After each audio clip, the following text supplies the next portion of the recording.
whoever heeds discipline shows the way to life. But whoever ignores correction leads others astray. That is in the Bible, Proverbs 10-17. The reason I am quoting this verse, fellow Kenyans, is because the figures that we are hearing today are a clear demonstration that things are not getting better. And people who are telling others that things are better are lying to them. And somehow, somewhere along the line, we seem to have come to the conclusion as a society that things have gone back to normal. Today's figures show things are far, far from normal. Things are very challenging. And those who are exhibiting the indiscipline that I've referred to, leading others astray, are becoming a common phenomenon.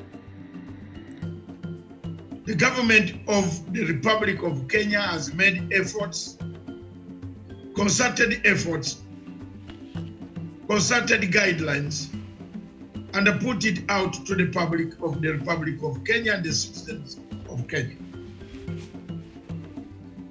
Looking at the trend of what is happening and the events that are shaping around the modeling and the sample modeling of, and a comparison with other states in the world, globally, Kenya has done very well. But there seems to be a culture of sliding back, a culture where people want to go back to their old habits. What destroys such an exercise? What brings it to a situation where people need to understand that it is not gone yet, it is here. The virus is here, is with us, is an invisible enemy. An invisible enemy for the people of Kenya to understand that they must help themselves, not help the government, but help themselves to fight the enemy. If we don't unite to fight the enemy, if we slide back to our habits, our behaviors, our eating pattern, our socializing pattern, our praying pattern, our stigma, fear, complacency, impunity, these are the things that are letting down Kenya and most of the parts of Africa. It is therefore my opinion, and our opinion, and the opinion of many other people who are at the forefront in fighting this disease, that the people of Kenya stand firm against the few individuals who are violating the regulations, the guidelines, the restrictions that the government has put in place.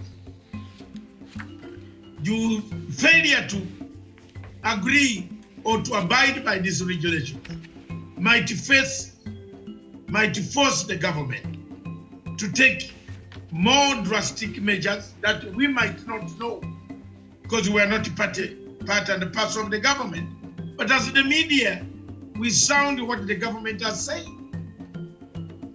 Failure to adhere to these principles and guidelines could increase the multiplication or multiply the disease, reproduce the disease in the community. The cases of Isli, the cases of Mombasa, Majengo, where people still eat food in one common place as if they don't know what social distancing is.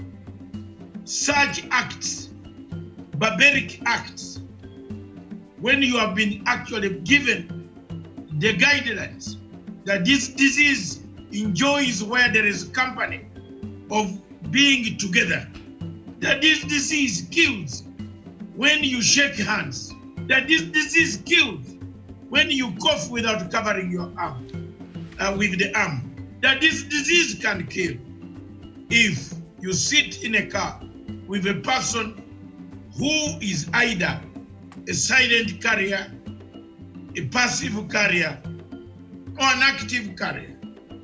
It is up to you, the people and the citizens of the country of Kenya, to adhere to Mutahi Kagwe, to listen to the Minister of Health.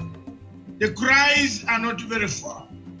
We know the situation might be difficult, and many people are talking of returning to work. I can see many cars in Nairobi streets, plenty of them coming back and the traffic jam building up, which is a sign that people have returned again to work. But is it the time to do so? It is up to you as a citizen.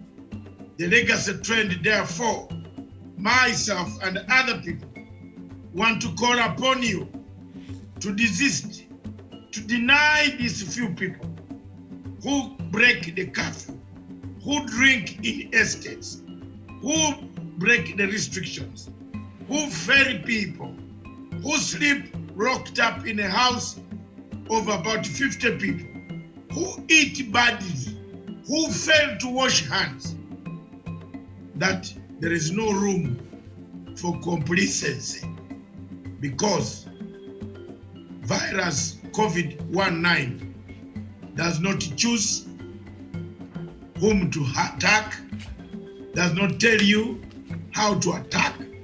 It attacks you when you fail to listen to the instructions and the guidelines that the government of the Republic of Kenya has put in place. God bless Kenya.